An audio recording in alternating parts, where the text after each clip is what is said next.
കടുത്ത വേനലിൽ ആശ്വാസം പകരുകയാണ് എസ്എഫ്ഐയുടെ തണ്ണീർപ്പന്തൽ. പത്തനംതിട്ട ജില്ലയിൽ ഏരിയ ലോക്കൽ കമ്മിറ്റി തലത്തിലാണ് എസ്എഫ്ഐ തണ്ണീർപ്പന്തൽ ഒരുക്കിയിട്ടുള്ളത്.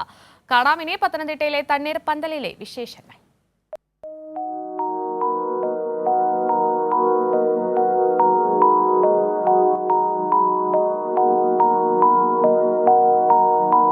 പത്തനംതിട്ടയും വെന്തുരുകുകയാണ്.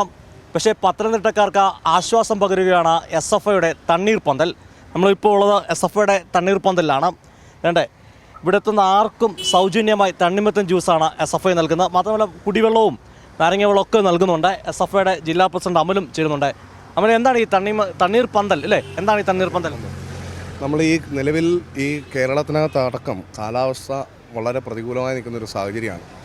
അപ്പോൾ സ്വാഭാവികമായിട്ടും ഈ വഴിയോര കച്ചവടക്കാർ, വഴിയോര യാത്രക്കാർ, അങ്ങനെയുള്ള ആളുകൾക്ക് വലിയ ആശ്വാസമാകാൻ ഈ വേനലിനകത്ത് ഏറ്റവും പ്രതിസന്ധി നിറഞ്ഞിരിക്കുന്ന സമയത്ത് അവർക്ക് ദാഹജലം കൊടുക്കുക എന്നുള്ളതാണ് ഏറ്റവും ഉചിതമായൊരു പരിപാടി. അപ്പോൾ അങ്ങനെയാണ് ഞങ്ങൾ കൂട്ടായ ഒരു ആലോചനയിലെടുത്ത് ജില്ലയിലെ 11 കേന്ദ്രങ്ങളിൽ ആണിപ്പോൾ നിലവിൽ എസ്എഫ്ഐയുടെ തണ്ണീർപ്പന്തൽ എന്ന ആശയത്തിലൂടെ നമ്മൾ ആളുകൾക്ക്, വഴിയോര യാത്രക്കാർക്കെല്ലാം വെള്ളം നൽകുന്നത്.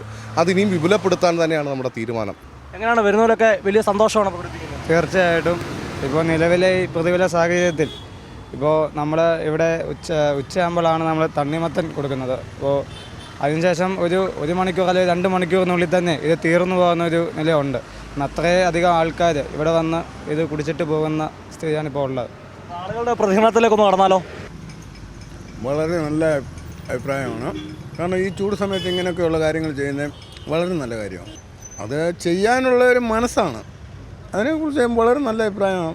ഉള്ള പെരുചൂടിനൊരു ആശ്വാസമാവും. നല്ല കാര്യമാണ്.